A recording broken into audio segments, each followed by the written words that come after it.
Matt Lenihan, Boxing Social, in association with William Hill, Empire Fight Store. Delighted to be joined by Spencer Oliver. Spencer, we're here for Larence Okolie. He's returned to Sky against David Light. Yes. What can we expect from Larence? Has he changed your team, management team, trainer? Yeah. A lot's changed and he's been out there in the ring a long time. Could this be a potential banana skin? No, I don't think he can, actually. You know, a happy fighter is a dangerous fighter, and Larence is in a good place. You know, he's got all these problems sorted out outside of the ring. He's teamed up with Sugar Hill. He's working really well. Watched him training the other night, actually, and they've been working on tactics, stepping back, driving the right hand through the middle. David Light comes in quite square, left hand quite low. So tactically, I think they've got it right. But he's in a good place right now, Larence. I think he's just super excited to get it back on, to get back in there and perform. It's an interesting dynamic, him and Sugar Hill. We've seen the changes Sugar made in likes of Tyson Fury, made him sit down on his punches and use his size. Larence is already a big puncher. This could be a brilliant partnership, couldn't it? Absolutely. Like, you know, stylistically, I think it works. I think it's a relationship that really works, you know, because like you say, like look at the adjustments that he made with Tyson Fury, and they've been the success. Larence is so tall, 6'5", you know, like tall, gangly. It's imminent he's going to be moving up to heavyweight sometime soon. Be interesting to see how he looks on the scales here, but he is so big for the weight. That suits Sugar Hill, and they've been, like I say, they've been working on certain stuff, and yeah, it could be a tough night for David. Like, it really could. Like, you know, speaking to David, he's like, you know, he seemed confident earlier on in the week, but now we get to the weigh-in, reality kicks in, you see tensions change, and we'll see then, you'll get the body language, we'll see if he really does fancy it. But Larence is super cool, man, and like I say, happy fight is a dangerous one.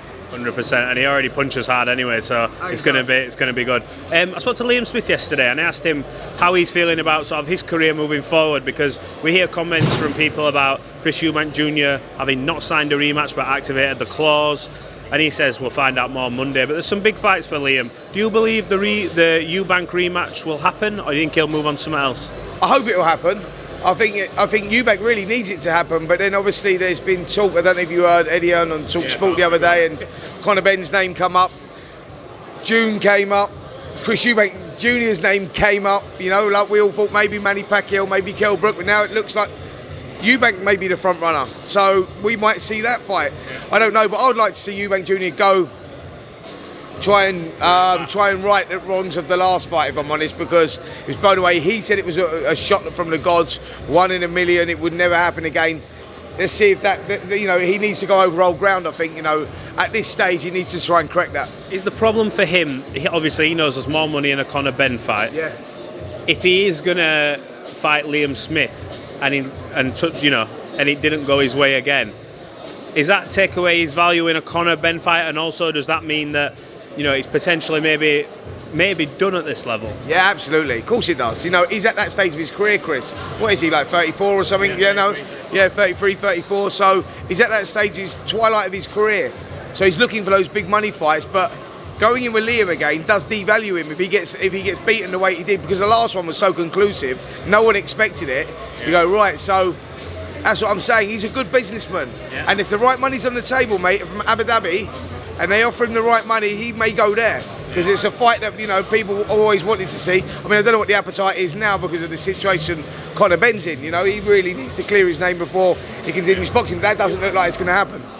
Would you be concerned for Chris moving down to that weight? Because he started off, I think the round before he actually did get knocked out, he looked like he was okay, but he didn't look.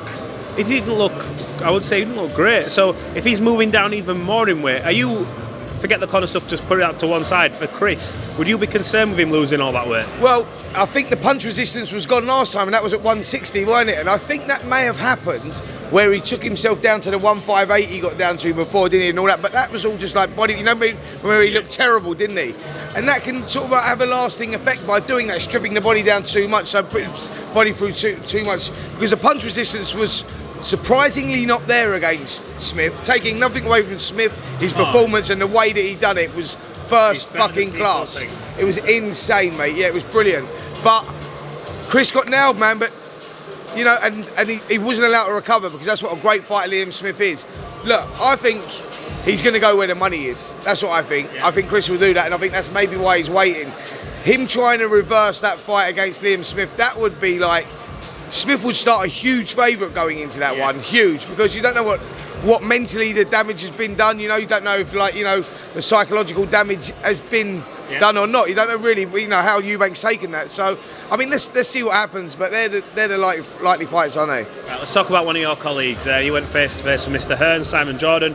We haven't spoke about this. I know you must have done it to death by now, but just quickly, did we learn anything new? I think the only thing I learned new from it was that Eddie, I think he alluded to the fact that he would like Conor to bring the documents to the board. He would like that. We've not really heard him say that, I don't think. So that was the only new thing. But what's your takeaway from it? I know you've had a bit to say on it. Yeah, listen, that's the only way to move forward in my eyes. It's all right saying, oh, fuck the board, I'm not doing that. You know, they've got an agenda against me. What agenda have they got against you, mate? You failed 2 tests. You need to prove your innocence. The Boxing Board of Control says you're responsible for what goes into your body.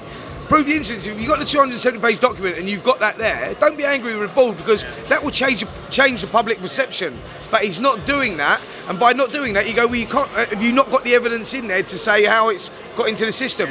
Eddie was right on TalkSport there. He said, look, I would like him to do that, but Conor doesn't want to do it. He wants to go and box elsewhere. But at some point, surely he's got to face the British Boxing Board of Control.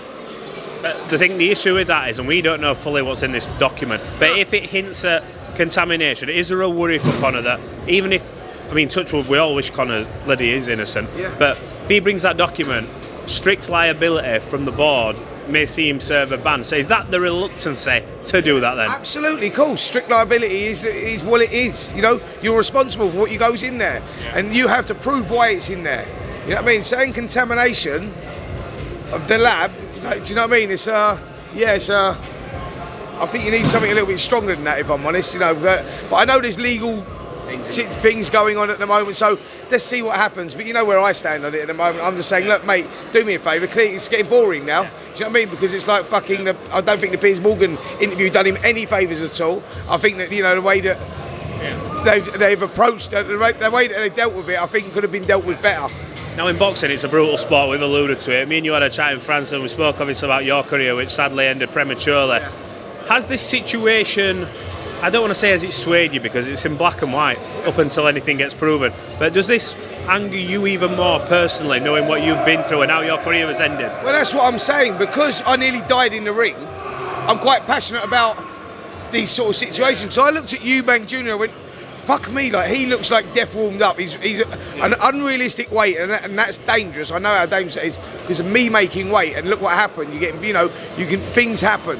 I had a bleed on the brain, and it was what it was. You know what I mean? I was in a coma for 2 weeks. I had to learn to walk again, talk again, fucking more importantly, rebuild my life. It was not easy. So I'm quite passionate about the sport and keeping it as clean as I can. So when someone fails a drug test, me and Conor always got on really, really well. Tony Sims, all of them, they all fucking hate me now because I'm speaking up. I go, but this ain't a personal attack on them. I'm just saying, fucking clear. All I'm asking you to do is just say, look, you know, prove me wrong, great. But it's not like I'm accusing them of it. I'm talking about the facts, not accusing them of it and going, well, I think he's taking drugs. I go, no, I'm talking about the 2 tests at 2 different fucking times, months apart. That's what I'm talking about. So it's not my fault. Don't attack me. Certain fucking individuals in the team attacking me. I went, don't attack me, mate. I'm not the fucking one that's been found guilty. I'm just talking about it. I work in the media. What are we not meant to talk about it? We're meant to brush it under the carpet. Come on, man. Right, let's move on.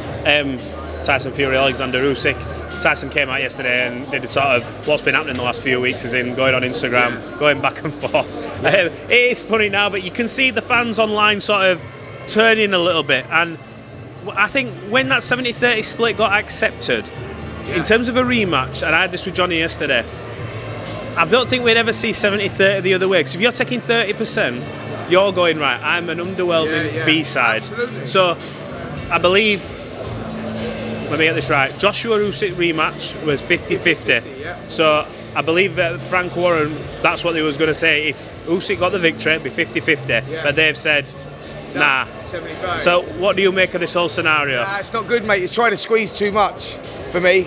You know, it's frustrating. I've been speaking to Frank a lot about this situation. Frank was very hopeful we was getting to get over the line. It's what Tyson Fury wanted. He feels that his value is worth more than what the agreement was. And that's where we're at with it. It's a shame because we wanted that undisputed title fight, mate.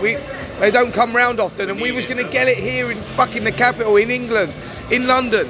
I mean, it's such a shame, man. But yeah, Fury may get a backlash from it because I think I don't know the ins and outs of the contract, but the public perception, looking at it, going, well, Tyson, look, they're doing everything they can to make the fight. 100%. So, I mean, yeah, it's a shame that it's broken down, man. It really is. Because we're seeing big fights in terms of, we got Ryan Garcia and Gervonta Davis, two networks that, let's be honest, DAZN and Showtime. Eddie Hearn, Stephen Espinal. Obviously, it's not directly with Eddie, but we're seeing that. If we'd have got this, then off the back of that, we get a Crawford Spence. Boxing has a complete 360, and we change the narrative of big fights don't get made. Yeah, absolutely. That's what I'm saying.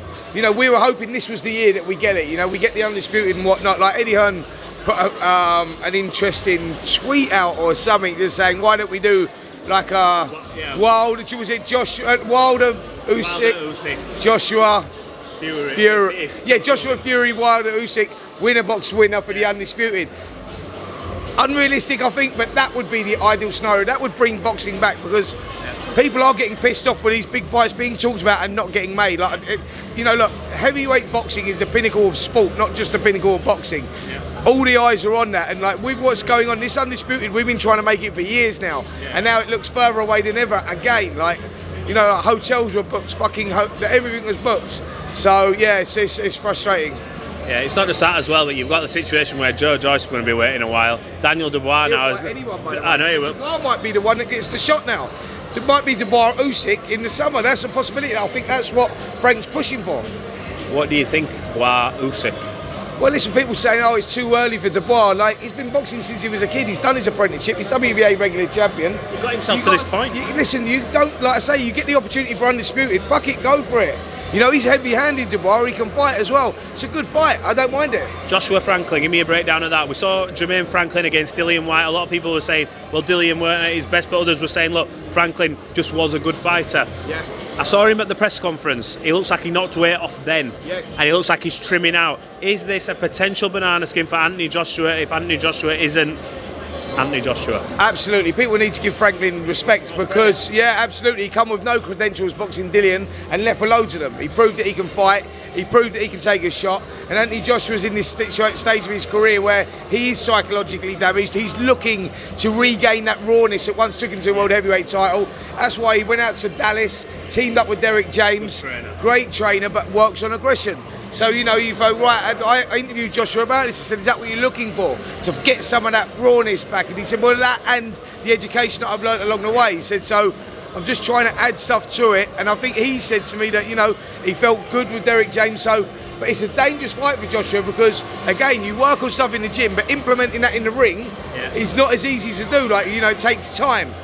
Franklin will see that this is a good chance for him. Joshua really he'll think that he's mentally damaged and possibly the best time to box Joshua. So, big opportunity. Franklin's coming to win, mate. But in terms of how Joshua wins this fight, is it important? And I know we always put the pressure on a win's a win no matter what, but is it important we see Anthony Joshua within 6 or 7 rounds just gets him out of there and says, you know what, this is me back how I used to do it, I'm going to do it? It's all about statement, baby. That's what it is, all about statement. It's no good going out there and winning conclusive, winning in 10 rounds. Go out there, take him out. That's what he needs to do. I think he recognises that, and that's maybe why he went with Derek James to, tactically do that, because he needs to make a statement, and it's important. But happy fighter's a dangerous fighter, and Anthony Joshua right now is happy, mate. I interviewed him last week, and he's in a good place. I think we may get a little bit of the old Joshua back with a little bit of new from Derek James. Just hope so, anyway. I hope so. It'd be great for British boxing, and it'll open the door to big fights. Look, Spencer, I appreciate you always giving us some of your time. Thanks for talking to Boxing Social. We'll catch up later on Fight Night. Look forward to it, mate. Thanks.